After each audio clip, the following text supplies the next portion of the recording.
नमस्कार. सर्वप्रथम सर्वांना श्री स्वामी समर्थ. जय जय स्वामी समर्थ. तुम्हा सर्वांचे आपल्या आम्ही स्वामींचे दास या स्वामीमय चॅनलमध्ये मनापासून स्वागत आहे. स्वामींच्या कृपेने नेहमीच तुमच्या आयुष्यात सुख, समृद्धी आणि आनंद असावा इतकेच मी आपल्या स्वामींच्या चरणी प्रार्थना करते. आणि आपल्या आजच्या या नवीन आणि सुंदर व्हिडिओला पुन्हा एकदा नव्याने सुरुवात करते. भक्तांनो, बघा, आज मी तुम्हाला आपल्या आम्ही स्वामींचे दास या स्वामीमय चॅनलमध्ये अलिबागमध्ये राहणाऱ्या स्वामींच्या परमभक्तताई सौ कौशल्या चौहान या स्वामी भक्तताईंचा अत्यंत रोमांचक, अंगावर शहार आणणारा, हम गया नहीं जिंदा है या वाक्याची प्रचिती देणारा एक दिव्य अनुभव सांगणार आहे. बघा, जेव्हा जेव्हा भक्तांच्या आयुष्यात वाईट वेळ येते, जेव्हा जेव्हा भक्तांवरती संकट येते, तेव्हा तेव्हा भक्तांच्या पाठीशी स्वामी शक्ती कशी उभी राहते आणि भक्तांच्या आयुष्यात आलेली संकटे कशी पळवून लावते, हे प्रत्येक स्वामी भक्ताला या ताईंच्या अनुभवातून आज पाहायला मिळेल. फक्त त्यासाठी आपला आजचा हा व्हिडिओ स्किप न करता शेवटपर्यंत बघा. आणि जे कोणी आपल्या चॅनलवरती नवीन असतील त्यांनी आपल्या चॅनलला सबस्क्राईब करा, कारण तुम्ही आपला चॅनल सबस्क्राईब केल्यामुळे मी पुढचे जे काही व्हिडिओ बनवेन त्याचे सर्वात पहिले नोटिफिकेशन हे तुमच्यापर्यंत पोहोचेल.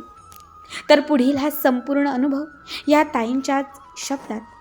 ताई म्हणतात, सर्वप्रथम या सृष्टीचे चालक मालक श्री स्वामी समर्थ महाराजांना माझं त्रिवार वंदन आणि सगळ्या स्वामी भक्तांना माझा नमस्कार.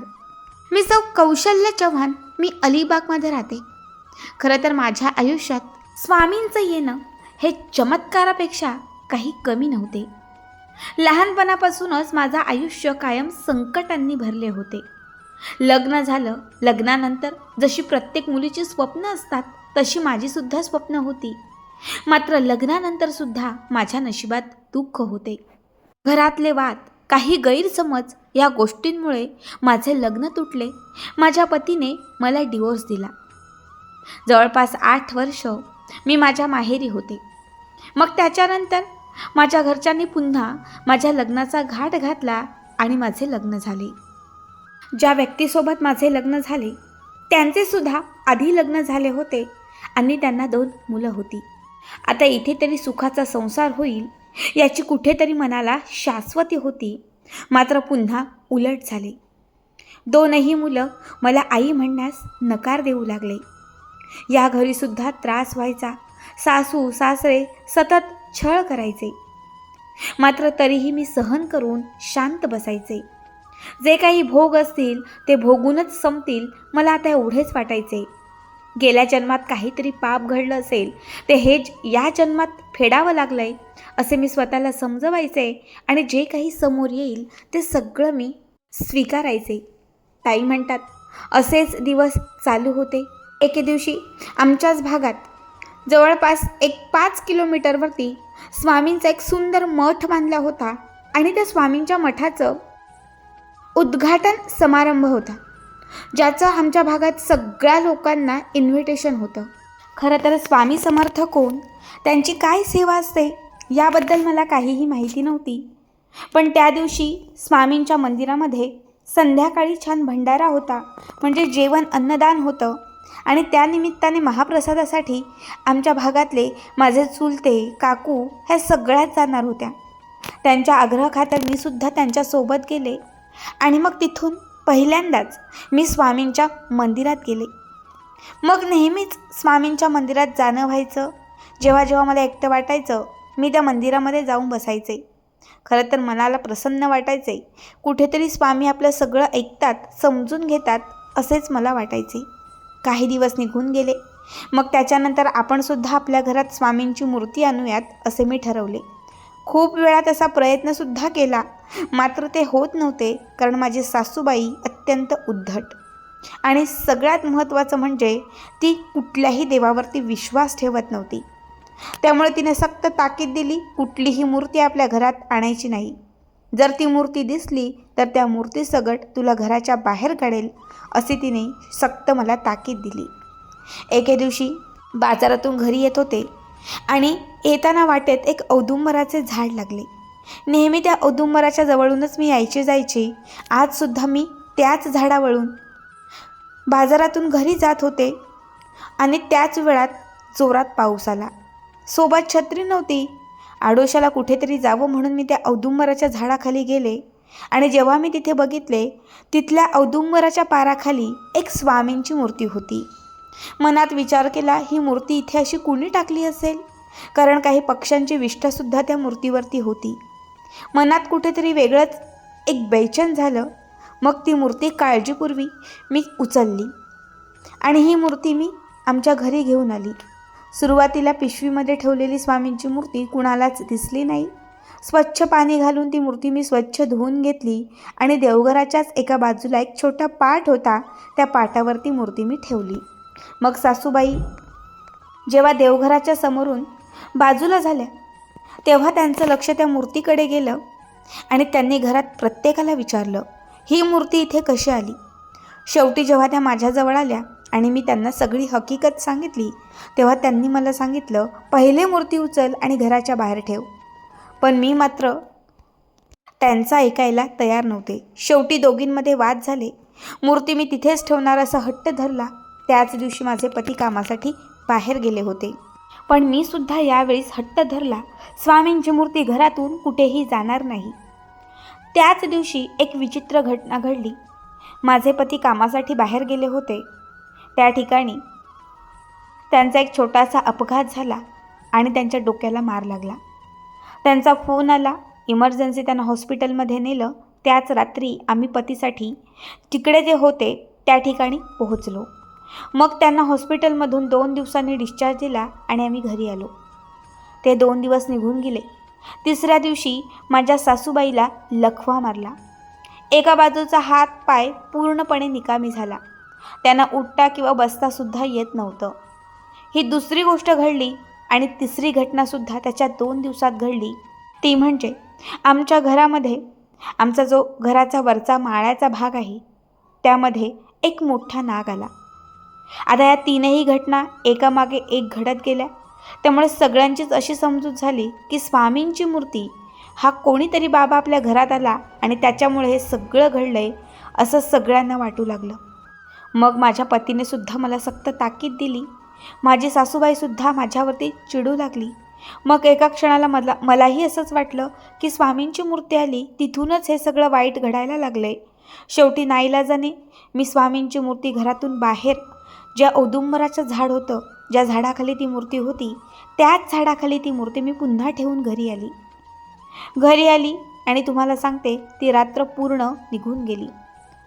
अगदी दुसरा दिवससुद्धा निघून गेला आणि त्या दिवशी अचानक रात्री 7:30 वाजता आमच्या घराचे दरवाजे वाजू लागले. खरं तर पावसाचे दिवस होते. मोठमोठ्याने विजा चमकत होत्या. ढगांचा आवाज येत होता. त्यामुळे लवकरच आम्ही दरवाजे बंद करून घराच्या आतमध्ये राहायचो. इतक्या अंधारात आणि इतक्या पावसात कुणी आलंय हे बघण्यासाठी मी दरवाजा उघडला. जेव्हा मी घराचं मुख्य प्रवेशद्वार उघडलं, तेव्हा बघितलं तर पायरीवरती, म्हणजे आमच्या घराच्या समोर आमच्या ज्या पायऱ्या आहेत, ओटीचा भाग आहे, त्या ओटीच्या भागात पहिल्याच पायरीवरती तीच स्वामींची मूर्ती होती. मी 2 मिनटं आजूबाजूला बघितलं, कुणी आहे का विचारू लागले, पण काहीच कळेना. मग मी माझ्या सासूबाईंना, माझ्या छोट्या जाऊबाईंनासुद्धा आवाज दिला. त्यांनीसुद्धा हा चमत्कार बघितला. स्वामींची मूर्ती कशी आली काही कळेना. आम्हाला खूप भीती वाटली. काहीतरी जादूटोणा असेल, काहीतरी बाहेरील बाधा असेल, असे सुद्धा त्या क्षणाला वाटले. मात्र घाबरून आम्ही दरवाजा बंद केला. स्वामींची मूर्ती बाहेरच होती. पुन्हा अर्ध्या तासाने दरवाजाचा आवाज आला. पुन्हा दरवाजा उघडला. बाहेर कुणीच नव्हतं, पण स्वामींची मूर्ती होती. हे मुद्दाम कुणीतरी करतंय की खरंच हे चमत्कार घडतात, तेही आम्हाला त्यावेळी समजेना. आम्ही खूप घाबरलो होतो. रात्रभर ती मूर्ती पावसात आमच्या ओटीवरच होती. मला तर झोप येत नव्हती. घरात चैन पडत नव्हता, कारण ती स्वामींची मूर्ती पावसात भिजत आहे हेच मला बघवत नव्हते. ती रात्र निघून गेली. दुसरा दिवस उजाडला. सकाळची वेळ होती.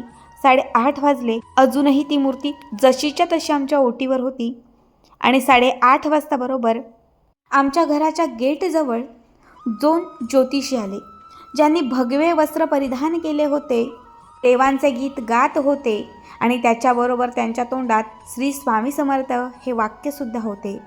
माई भिक्षा घाल, माई भिक्षा घाल असे शब्द कानावर पडले. मी नीट बघितले तर ते ज्योतिषी होते. मी त्यांना ओटीच्या बाहेरच उभं केलं. घरात जाऊन थोडे तांदूळ आणले, काही फळं घेतली, त्यावरती 21 रुपये ठेवले आणि ते मी त्यांच्या झोळीमध्ये दिले.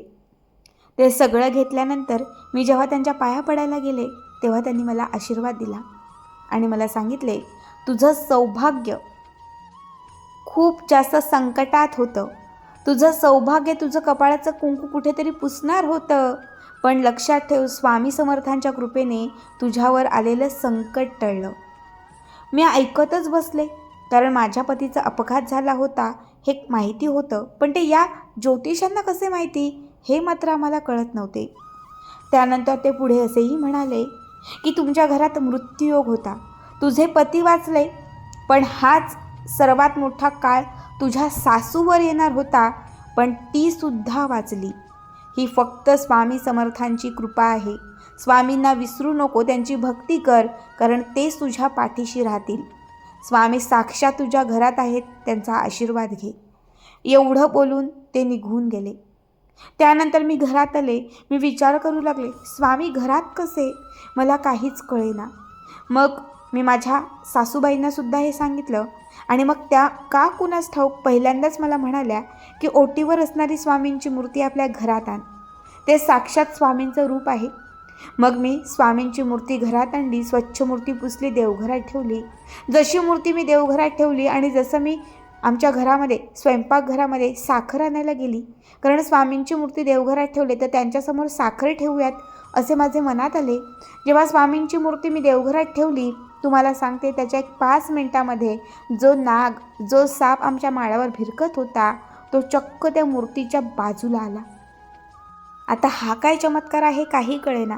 मग त्या ज्योतिषांचे शब्द आठवले की स्वामी साक्षात तुला दर्शन द्यायला तुझ्या घरात आले आहेत.